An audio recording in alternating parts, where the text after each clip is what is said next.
Halo semuanya, Assalamualaikum warahmatullahi wabarakatuh.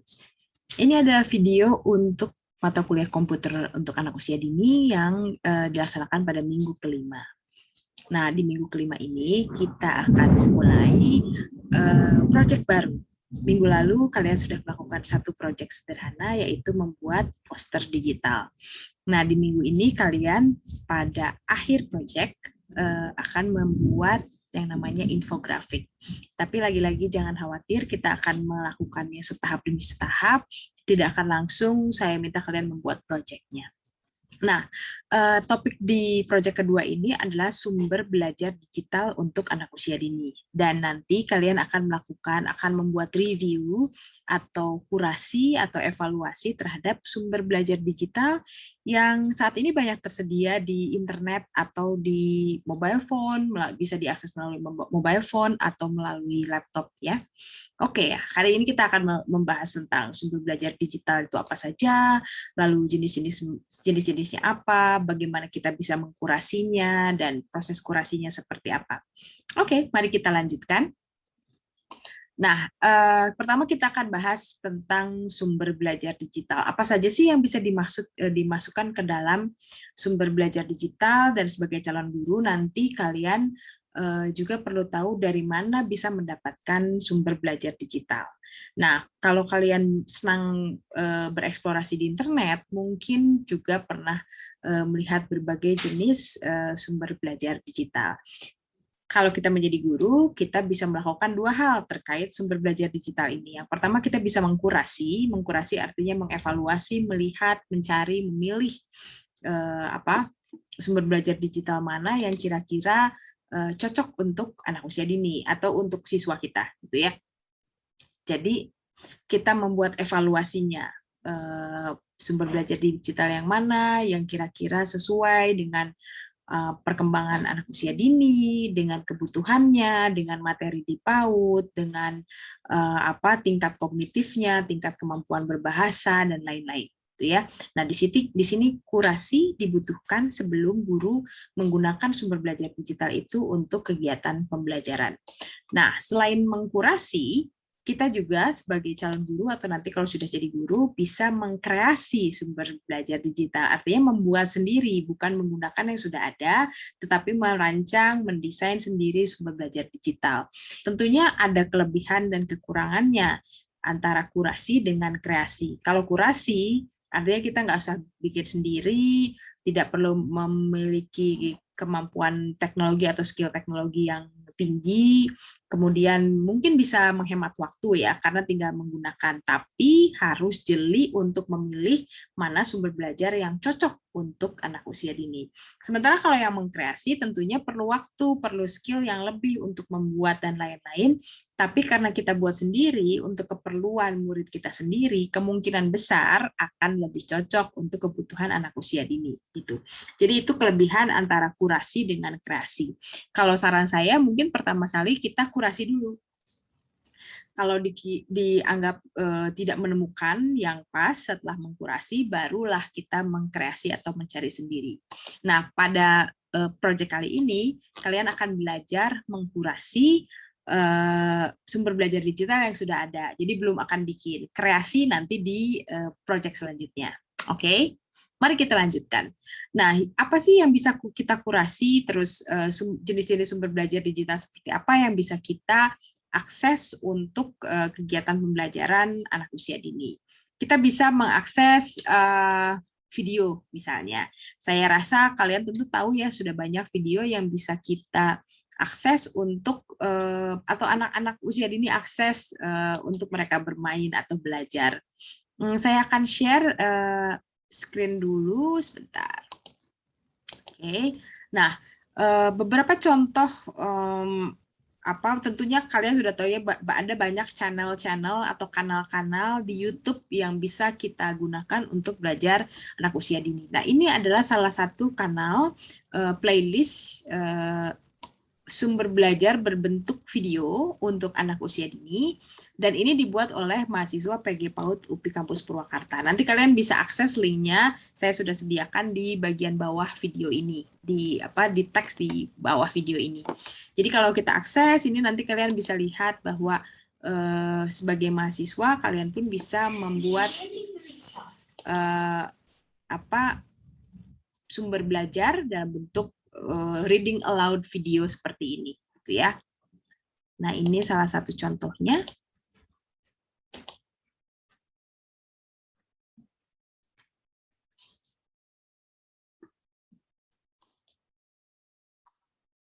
Di link ini ada banyak video-video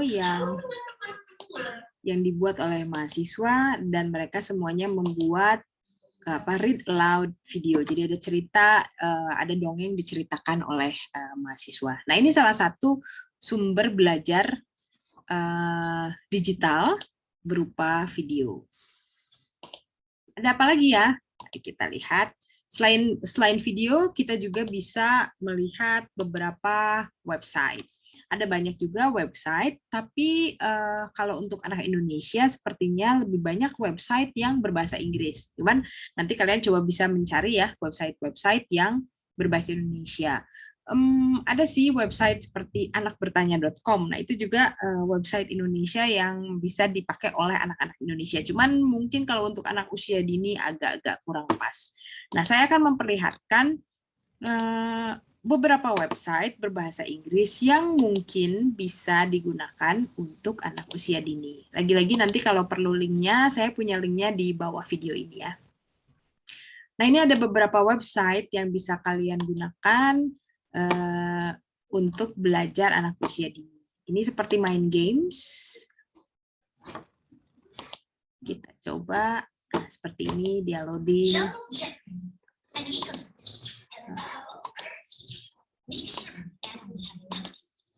Gitu ya.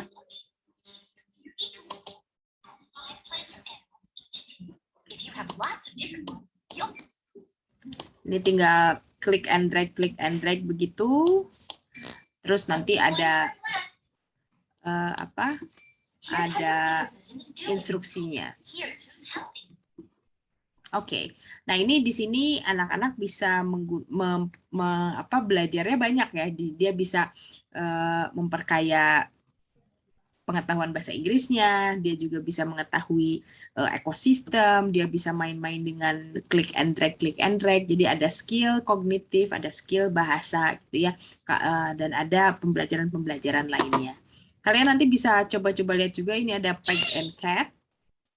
Ini banyak sekali permainan website base gitu ya, berbasis website yang cocok untuk anak usia dini. Ada yang hubungannya dengan matematika, ada yang hubungannya dengan sains, ada yang hubungannya dengan bahasa dan lain-lain.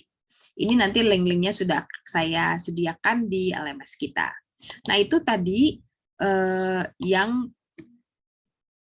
berhubungan dengan website. Apalagi sih yang masuk ke dalam sumber belajar? Tadi kita sudah bahas, ada video, ada website, ada juga games online gitu ya. Kalian bisa cari di mobile apps, mungkin di App Store atau di Google Play Store. Ada banyak games online yang bisa dimanfaatkan untuk pembelajaran. Ada juga yang cuma game saja, tapi ada yang ada unsur edukatifnya. Ya. Selain itu ada mobile apps dan ada juga yang berupa media visual yang sederhana. Kalau tadi kan kesannya semuanya harus menggunakan internet yang kenceng gitu ya. Nah, kalau media visual contohnya seperti ini. Kita lihat dulu. Nah, ini. Semoga sekarang sudah terlihat, saya cek dulu. Oke, nah ini beberapa media visual yang saya tunjukkan yang dibuat oleh mahasiswa PG PAUD UPI Purwakarta, tapi tentunya ada banyak media visual lain yang bisa diakses oleh kalian, gitu ya. Ini media visual yang dibuat oleh mahasiswa. Nah, media visual seperti ini bisa disebut poster atau infografik, gitu ya, yang tadi ada gambarnya, ada informasinya. Ini juga bisa dijadikan sumber belajar untuk anak usia dini. Oke, tadi itu jenis-jenis sumber belajar digital yang bisa kita akses, yang bisa berguna untuk anak usia dini. Kita sudah bahas tadi apa yang bisa kita lakukan dengan sumber belajar, bisa mengkurasi atau mengkreasi, kemudian jenis-jenis sumber belajar. Sekarang yang akan kita bahas adalah bagaimana kita mengkurasi konten sumber belajar digital. Tadi kan saya sudah memperlihatkan banyak sumber belajar digital. Nah, sebagai guru, nanti sebagai calon guru, kalian harus tahu bagaimana sih mengkurasi, memilih sumber belajar digital yang tepat, yang cocok untuk anak usia dini. Nah, kita bisa lihat dari 3 hal. Yang pertama dari konten, yang kedua dari skill, dan yang ketiga dari aksesnya. Kalau dari konten, apa sih yang harus dilihat? Bagaimana si sumber belajar ini relevan dengan siswa dan juga dengan tujuan pembelajaran. Dengan siswa itu dari sisi apa? Ya tadi dari sisi apa kemampuan berbahasanya, kemampuan kognitifnya, kebutuhannya, gitu ya. Itu perlu dilihat. Selain itu juga tujuan pembelajaran. Kalian mau ngajar apa di kelas? Apakah ini cocok dengan tujuan pembelajaran yang ada? Itu dari sisi konten. Jadi harus dilihat cocok nggak nih kontennya, anak-anak kesusahan nggak, anak-anak terlalu mudah atau udah pas nih, menarik nggak, dan lain-lain. Selain konten, kita perlu melihat skill, karena ini akan melibatkan siswa menggunakan alat teknologi. Jadi keterampilan teknologi apa yang dibutuhkan oleh anak usia dini ketika memainkan games-games yang ada, gitu ya. Apakah dia cukup bisa klik and drag gitu, yang klik terus mindah-mindahin gambar, ataukah dia harus bisa ngetik, ataukah dia harus memahami icon-icon apa, dan lain-lain. Jadi perlu difikirkan nih, ini kira-kira untuk anak usia dini terlalu sulit atau tidak? Jangan-jangan gamesnya cocoknya buat anak SD, gitu ya. Nah, itu perlu menjadi bahan pertimbangan. Yang ketiga, nah ini menjadi banyak masalah yang sering muncul nih di sekolah-sekolah di Indonesia. Mungkin termasuk dengan kalian juga punya masalah ini, masalah akses. Akses itu hubungannya dengan alat. Nanti si anak usia dininya tuh punya handphone atau tidak, punya laptop atau tidak, punya komputer atau tidak. Itu alat ya, bagaimana mereka bisa mengakses teknologi ini. Kemudian internet. Kalian harus pikirkan juga apakah kalau mereka main ini perlu internet yang kencang gitu ya, atau memakan banyak kuota atau tidak gitu. Sehingga nanti ada hubungannya dengan biaya, antara biaya, akses internet, di sana di tempat mereka belajar itu ada internetnya atau tidak, bagaimana kecepatan internetnya dan lain-lain, itu juga perlu difikirkan. Nah, itu tadi apa sih yang bisa kita lakukan ketika mengkurasi gitu ya. 3 hal tersebut perlu difikirkan ketika nanti teman-teman mengkurasi alat teknologi yang kalian pilih. Nah, yang terakhir, ketika mau mengkurasi, apa yang akan dilakukan? Ini nanti berhubungan dengan tugas minggu ini. Tugas minggu ini kalian akan mengkurasi alat teknologi yang kalian pilih sendiri. Jadi yang pertama kalian harus mencari alat teknologi apa yang akan dikurasi, apakah itu website, itu video dari YouTube, mobile application, games online, atau hanya gambar visual saja, itu pun oke. Kalau sudah ditemukan, kemudian dikurasi. Dikurasi bisa dilihat dari kontennya, dari skillnya, kemudian dari aksesnya. Kalau sudah mengkurasi, jangan disimpan sendiri, kalian perlu share atau dibagikan kepada orang lain, gitu ya, sehingga hasil kurasinya menjadi bermanfaat untuk orang lain. Nah, oke. Untuk video kali ini, saya akan berhenti di sini dalam penjelasan tentang sumber belajar digital dan bagaimana cara mengkurasi. Di video yang selanjutnya, saya akan mulai spesifik pada tugas yang harus dilakukan, yaitu mengkurasi sumber belajar digital untuk anak usia dini. Nah, sekian dulu dari saya untuk video ini. Nanti kita ketemu lagi di video selanjutnya. Terima kasih. Assalamualaikum warahmatullahi wabarakatuh.